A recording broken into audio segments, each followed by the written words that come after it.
Thursday, the 3rd of February, the Minister of Labour, the Honourable Jason Hayward, held a press conference. Certainly, it was concerning Bermuda government's position on mandatory vaccinations and layoff practices. Today, we're here to discuss layoff practices. We're not touching vaccines, no that sort of stuff. They relay that to the government and all the health experts. But certainly, I can tell you that the BIU, the union, is very concerned that it would appear that layoff practices that some employers are adopting at the expense of Bermudan workers, which is completely unacceptable.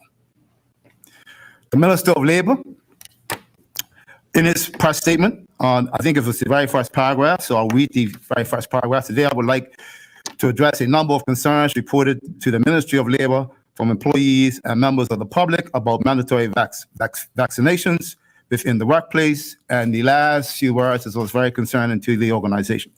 The perceived treatment of Bermudian employees as it pertains to layoffs. The perceived treatment. I'm going to say it one more time. The perceived treatment.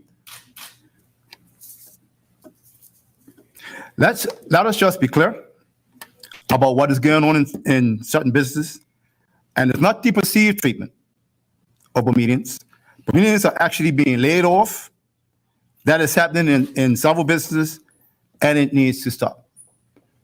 So I suppose that, this whole question of layoff versus not layoff, Bermudians versus non-Bermudians, let's just be crystal clear.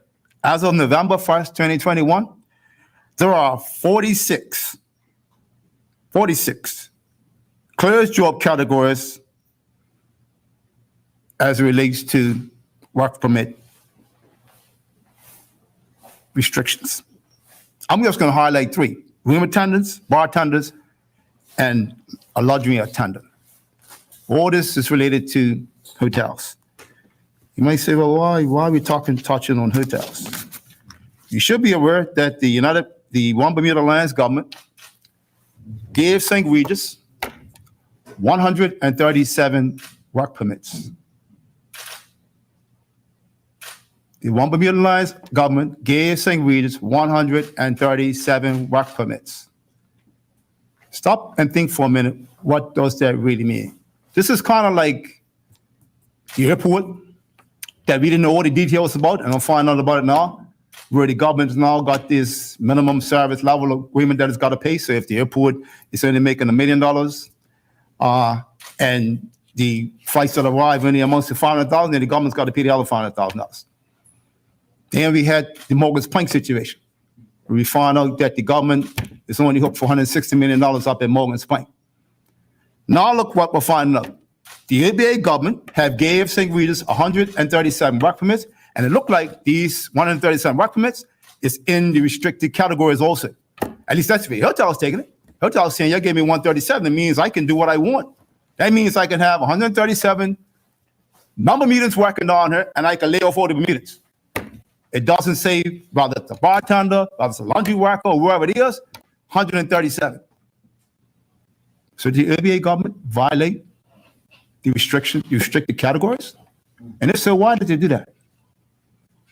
But certainly, as we continue to look at this whole question of concerns that the minister raised last week, Thursday, the BIU has had several calls from employees, former employees at St. Regis, who spoke to us about the way they were treated while they were at St. Regis. You have family members concerned about the family who's working at St. Regis because they know what the policy is, that you have a meeting and you're telling me you're laid off and a non-Bermudan is working.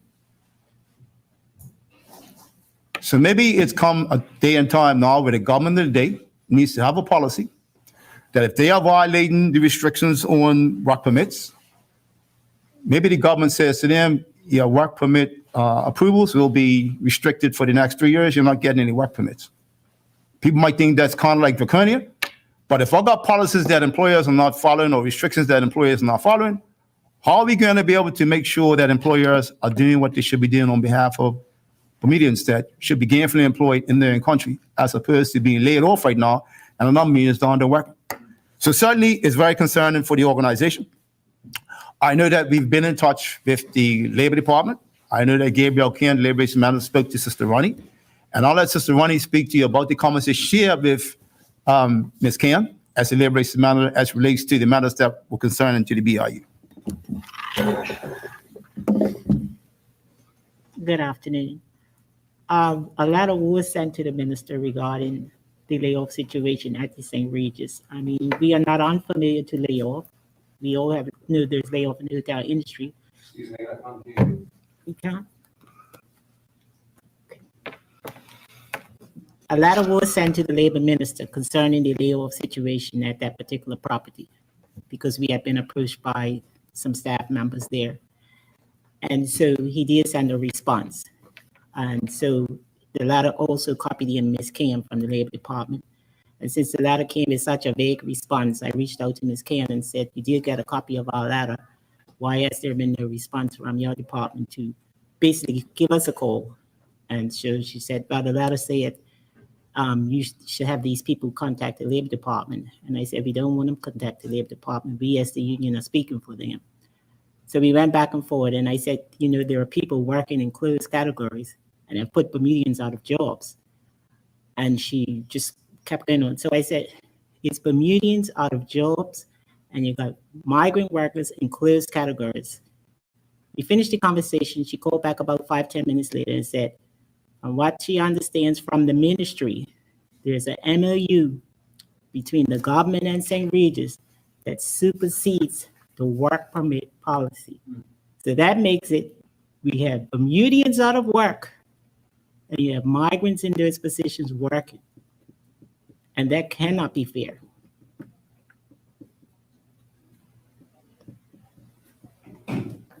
Questions?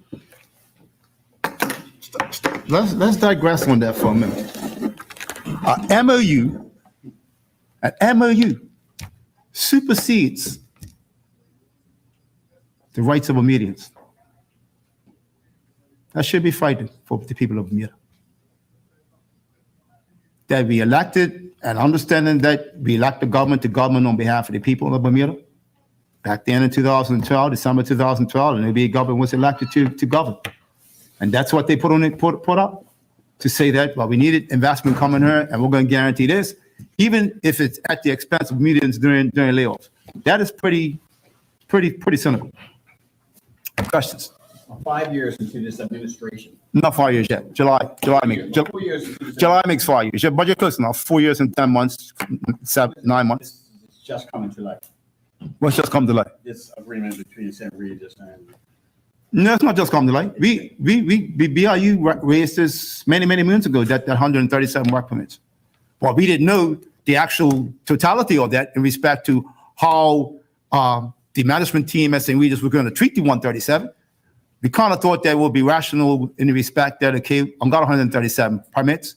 And my understanding that was supposed to represent, it might have been 60-40, 60% foreign and 40% Bermudian. But if that's the case, then should the layoff be structured like that also at 60-40? I'm just questioning, you know, as opposed to all the Bermudians are laid off and all the foreigners still working. Do you know the numbers of Bermudians that are unemployed in these closed category areas? Well, understanding that, I guess, through the pandemic, there are 46 clear categories. You got, you know, as I mentioned, 3 of the categories. I can't begin to guess as to how many people are not working as a result of, you know, this situation. We knew that we had 650, almost 700 members that we lost up at Fairmont Southampton. Some of those individuals were able to find jobs at 1 or 2 of the hotels. Some of them found employment at the hospital. But I think there are still, what numbers I've seen, is still about 2,000 people that are still unemployed. 2,000. Now, that's going to be a course. That's going to be a course audit. Should be probably a course audit categories. Later, since you mentioned Southampton Princess, have you been in discussions with the? Well, let's deal with this topic right here first. Let's get this out of here. Sean Conley from the Royal Set. Sure. So you'd like the PLP government to bring in new legislation to deal with the situation? What would you like them to do? Well, it's not a matter of bringing in new legislation. First of all, you have restricted categories. If they're restricted, then they should be restricted. I mean, what's the point in making them restricted if you're going to allow employers to do what they want to do? I mean, it's clear. I mean, you just go up there. You could print what's up there, but I can tell you, if you go up there and print, it tells you that these 46 categories are restricted. It means that Bermuda should be in these categories. So you think the government's failing then in not enforcing the restrictions? Absolutely correct, sir. 100% correct. And what should they do to rectify that then? I think I just made the suggestion now that if employers are not going to follow the restrictions that for the restricted categories, what the ministry or what the government should be doing is saying, okay, you're making an application annually or every 3 years for 10 or 12 work permits. Just now, as a result of this violation, you will not get any more work permits renewed. Does that not need new legislation then? I'm not sure whether it will or won't. Maybe it does. I'm throwing out a suggestion for the government. Maybe it's time to now start to draw a line in the sand. Enough is enough. Bermudians are not being treated fairly in the workplace as relates to restricted categories. It's time for us to now to be able to put up the red flag and start penalizing employers for violating the restricted categories. Right. Do you think there's an element of racism against Bermudians in this situation? Well, I don't want to bring racism into it. I think that what we're looking at is workers in the workplace saying that, okay, yeah, but you could be a white Bermudian in the workplace, you know? You could be a Portuguese Bermudian in the workplace. I don't want to make this a black and white issue because we're talking about workers. So you don't think racism is involved? I don't. In speaking to the workers, and if you look on the blogs as well, you will see that they are saying if you pass a certain ethnicity, if it's Latino or Asian or something, you seem to be okay to work at that particular property. I'm just saying this is what they say, and this is what some workers have said to myself, that's what they feel is going on. Because like Brother Chris said, it's not just limited to black Bermudians, it's white Bermudians too also being displaced. I mean, when you talk about how a room attendant has to be out of a job, but a migrant worker could still be working, that is a house migrant worker as well, or a laundry attendant, that is a house laundry attendant, but the single parent is out of a job for the next to April 18th. This is when they said possibly they might be back or they might not be back if things don't adjust. I mean, we have rotational layoff going on in each hotel in Bermuda that is unionized right now. And there's been no issue. Everybody knows layoff season is between November and March. You might get 3 days in, you might get a whole week off and then come back in the next week. But we know how the rotation works. It's not just a matter of just saying one day you're going out to do it 3 days later for the next 4 months. And I'm the Bermudian in that position. It's totally unfair. And from what we can gather by talking to some that work there, some that still work there, is that in most departments right now, it's more of the migrant workers out of Venezuela or Peru or Mexico than it is Bermudians in these positions. Okay. You think that the PLP government isn't being tough enough in this area at the moment? Well, certainly I would say to you that if you look at what has happened at present, and the Premier will be aware of my next statement, the Minister of Labor will be aware of my next statement. At least for the last almost, it might be 12 months, it might be a little more than that, it might be a little less than that. The Minister of Labor now has the remit of approving work permits. Him and his technical staff approve work permits. Up until before last year, for the last 40, 50, or 60, or 70 years, that was always the Immigration Board's purview. Immigration Board made up of employers, unions, and business persons. They looked at a work permit, say, you know what? Yeah, we can agree to that. No, we can't. Re-advertise. So for the past year or more now, that's been the responsibility of the minister and his team. And he's not being tough enough. That's my opinion. I don't think the government's being tough enough. They're not. Okay. You'll be aware of the the scandal surrounding ex-Senator Curtis Richardson, the Reverend Nicholas Tweed said that the PLP had lost their moral compass. Would you agree with Reverend Tweed on that? The government's lost a moral compass? Yeah, that's what Reverend Tweed said. Well, let's digress back almost a year ago. Almost a year ago now when we was dealing with the government on the Section 57. I think the BIU was saying pretty much the same thing. He said that. You think they have lost their moral compass then? But I think there are issues right now that's centered around the government because we were talking about labor issues and predominantly a labor movement, a union that predominantly supports the labor government. And we've already said, whilst we understand 100% of our members don't vote for the PLP, we know for a fact 85 to 90% of the BIU membership votes for the PLP. And our point was then, and it still is now, why would you want to take on your base? I understand it. So certainly, you know, there are members, and whether the PLP is paying attention to this as a party, whether the government is paying attention to it, there are people every day who is speaking about the government and how the government has lost its way. So it's not just coming from Reverend Nicholas Tweed, it's not just coming from Chris Furbert, President BIU, it's also coming from other members within the society saying that the government has lost its way. Right. What's the relationship? So do you think the PLP is attacking its own base then, really, its own supporters? Absolutely. If you were given a clear mandate, and the reason why I'm saying a clear mandate, because in 2017, when the people went to the polls, they voted for a PLP government, 24-12. 6 months later, of course, we had a by-election. PLP picked up another seat, 25-11. October 1st, 2020, they went from 25-11 to 30-6. You got a clear mandate that you should be taking care of the needs of the people of this country, and you're absolutely not doing it. And let's get back to the point that was asked earlier. 5 years coming, 5 years July coming. PLP will be back to government for 5 years. What major thing have they done for the people of this country in 5 years? What? What would you say? Nothing. Major? To try to implement certain things. There, you talk about making sure Bermudians are protected in their own country. This is quite obvious that Bermuda's not being protected in their own country. Why? You got so many people out of work right now in a clearest category and out of work.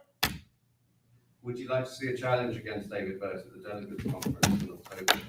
That's not for me to say, sir. That's for the PLP to deal with internally. Can I ask you what this 100 princess? Finishers there. Yeah, everybody, we're good? Good discretion. No, I'm not. Okay, cool. All right. Mr. Benham, have you been involved with the discussions, negotiation as the president of the union with the government and the GenCom organization? So the answer to that question is yes. Can't go into any great detail, but the answer is yes. Have you seen any progress? Very disappointed in the progress. That's all I'll say to you at this point in time. Have you, about the decertification? Yeah. I asked the premier last week Friday, myself, I asked him about the decertification issue, the relationship with the union, relationship as a progressive Labour Party, and against Labour. Has there been any reconciliation with the government? All I can say to you at this point in time, we wrote a letter to the PLP, the chairperson, Dawn Simmons. My understanding is that letter was read to Central Committee because we also copied in Central Committee. It was read at Central Committee on the 24th. We have a meeting with the PLP executives and the union's executives on February 21st to discuss our relationship. Thank you, sir. Sure. Could there be a break for the PLP then? Could it what? Could there be a break for the PLP, do you think? A break? A break, What do you mean when you say a break? a separation? A separation? Yeah. I'm not sure what you're referring to, sir. A withdrawal of support. From the BIU? Yeah. That's not my call to make. The union will decide, as an organization. I think what the union has said for several elections now, we come out and say that the union itself as an organization supports labor. We know that we've never said, when you go to the polls, members, please vote PLP. We've never said that. Members go to the polls and they decide, you know what, this won't put my axe. Sure. Thank you. You can-